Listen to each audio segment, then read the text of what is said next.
Hello, how's it going everyone? So this video is going to be talking about what is the #1 priority inside of the algorithm, both on Meta and Google, and how you can leverage this and how pretty much everything has changed when it comes to how you want to organize a Google ad account as well as a Meta ad account.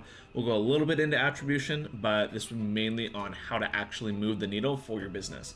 Now, if you want anything that's more specific in terms of you want like actual case studies and results and how we actually know this, we have another channel in the description that is called CProGrowth. It's another YouTube channel where we actually go over the specific details. It's kind of like our nerdy channel versus just like our concept channel, which is more like this. So anyways, I'm going to go in and describe to you guys how we look at accounts and what we prioritize first and sort of the decision-making process we make. So as you see here, another amazing drawing, we have these 3 different boxes, and these 3 different boxes I like to say as if you have your foundations good, then everything else is going to have, you know, a layering effect on top of that, but it's going to get smaller and smaller. So it's just like a pyramid.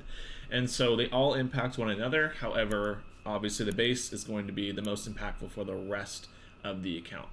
So the first impactful part is the conversion goal, right? So accurate data is by far the most important part of this process because you're telling the algorithm what to go after. You're not just saying, here's the audience, and then letting it go. You're actually saying, here's the conversion goal, here's how it's going to optimize towards it, find more people like this specific goal.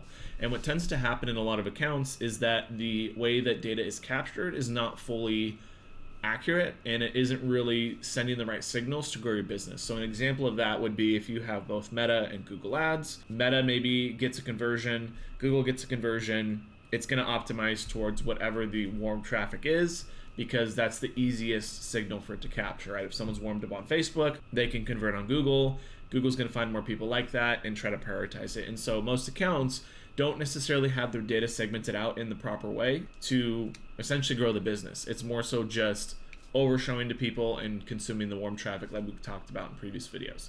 And so having the correct conversion goal can also mean, for example, for lead generation, having a more filtered result, whether that's manual rating, for example, the lead forms, and then only sending back the qualified leads to Google, or having the form maybe more complex, so there's qualifiers on there, so then only, you know, people that are qualified get sent back to Google.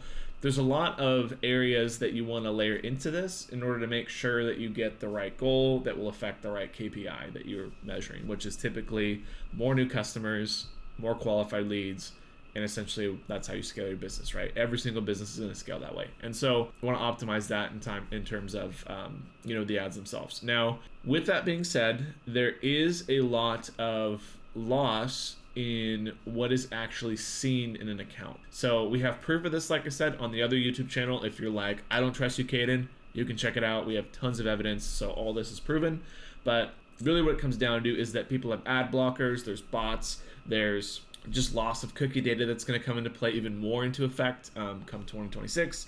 And so things are going to get a lot harder for the algorithms to actually measure properly. And so having the right data warehouse behind the actual business is going to be the most impactful part of your ad account. It's going to be way more impactful than MMMs, so things like Triple Whale, Northbeam, HiROAS, Wicked Reports, all these tools. It's not really going to have nearly as much of an impact as it is getting your third-party data layer inside of that, right? So things like Blotout or Audience OS, which are the ones that we've tested, are by far the best because they use this thing called edge tag that will actually tag more users before they actually reach the website via first-party data. It's not just a tag that fires in fingerprints like the majority of these attribution tools. And in addition to that too, if you have data, let's say, that's geared towards a new customer, so the purchase event or the action is geared towards a new customer, the algorithm's going to go after more new customers. It's not going to just go after your repeat customers. Or if you want to layer on another, complexity to that, you can say first click, only import in first click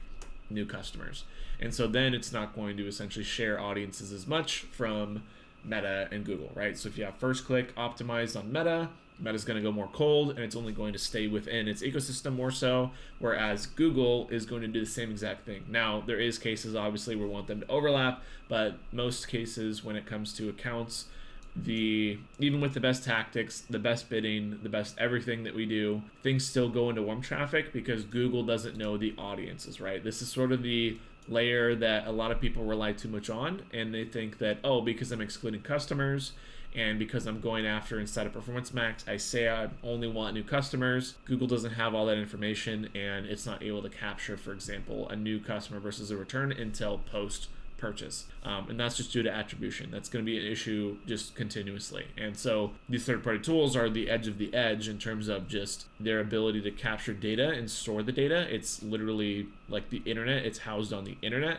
like the servers on the internet. And so what that means is that you're going to be feeding Google more accurate information to better affect the conversion goal, which is going to more so affect the audiences, right? So manually setting up audiences is pretty much, it's something you can do. It's something that we do, but it doesn't necessarily do what it says, right? So if you look at Meta and you say, I'm going to exclude all existing customers from a, customer list, right? So best practice, uploading the customer list via Klaviyo, whatever the, tactic is. And then, or you have Performance Max and you set your existing customer budget to 0%, you're still going to get a lot of repeat customers in there, and they're going to show up as purchases. And so we've tried and seen this time and time again. We've proven this, like I said, on the other channel, that it's going to go warm, and it really isn't going to trim entirely all the existing customers outside of your audience on both platforms.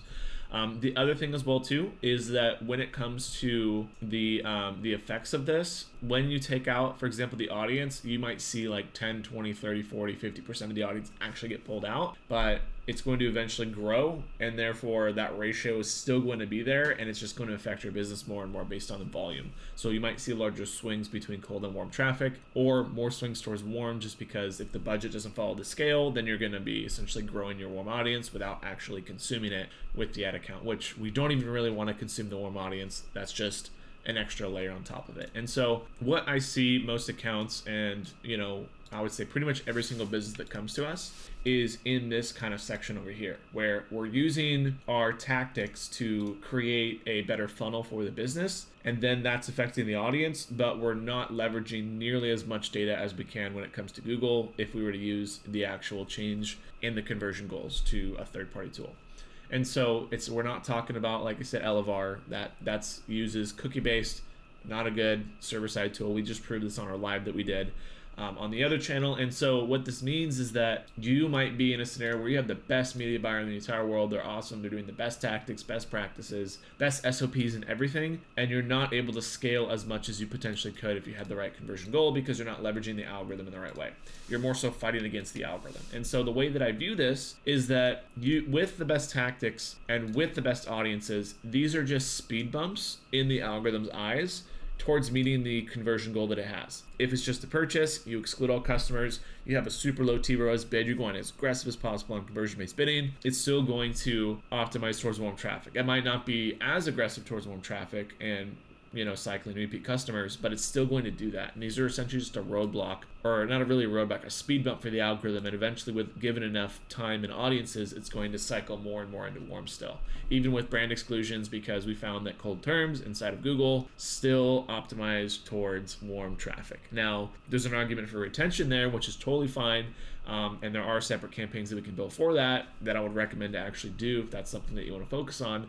But majority of accounts, it's typically a split of the 60% of the traffic is just repeat customers or already middle of funnel or bottom of funnel customers that are ready to go, and maybe 10% of that is top of funnel, and then the remaining percentage is kind of that in between shift back and forth. And so that's why we say whenever we're building out the tactics, we want to add as many speed bumps as possible for the algorithm to go cold, because that's going to pretty much give us the best ratio of cold versus warm traffic to the actual business. So to kind of recap that, if we have the best practice, I'll just give you like an example of a ratio. So if we were to do this full build and we were geared towards new customers, everything was best, good data, everything, and you built out a pure cold campaign on, let's say, Meta, it might be 80% cold, 90% cold, and then 10 to 20% warm. So that's like best case scenario.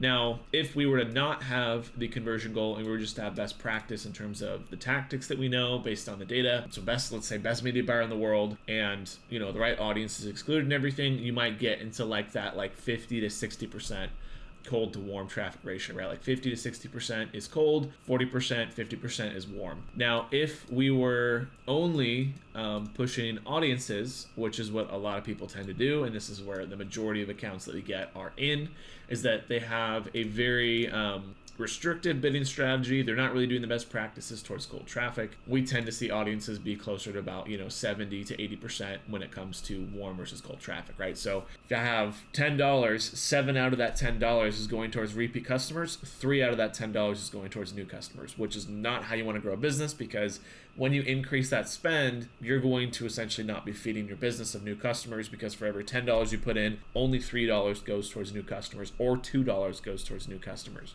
And so this is where most accounts are in, where they're looking at ROAS and in-platform metrics, and they don't really understand how the algorithm works to then justify further and further scale. And so this kind of layers into the steps that I like to take if you're a smaller business and you're not really sure. Typically, it's just getting data in the first place to even have an audience. Once you have the audience, you go into actually building out the cold tactics that we cover in our school group and our YouTube channel that's totally free. And then from there on out, you say, okay, we have enough cash flow to actually leverage accurate data on the back end, which we're talking, it's not a lot of money from a management perspective, and actually sending over the data. It's way worth, what you're getting out of it. So with that being said, this is a good little summary on how I like to look at how the account's prioritized and how layers are sort of built into the algorithm. Because before, it used to be more geared towards, this is not gonna be the best example, but more towards this, and this other layer was kind of floating around for people that really knew it, really, were advanced. But you can get away with just having really good tactics and then audiences. But that's completely changed. It's sort of been more of a requirement for most businesses, and the businesses that adopt the structure the fastest get all these results. And this has been just a continuous thing over the past couple of years, that as the market gets more sophisticated, this layer down here of the actual proper data being imported in is going to be more and more important, and it's going to be harder to scale for businesses that are just focused on these top two things, even with the best media buyer. So with that being said, thanks again for watching this video, and we'll have more information for you guys that we'll be sharing both on this channel and the other channel as well too in the description. So thanks again, and I will see you guys in the next video.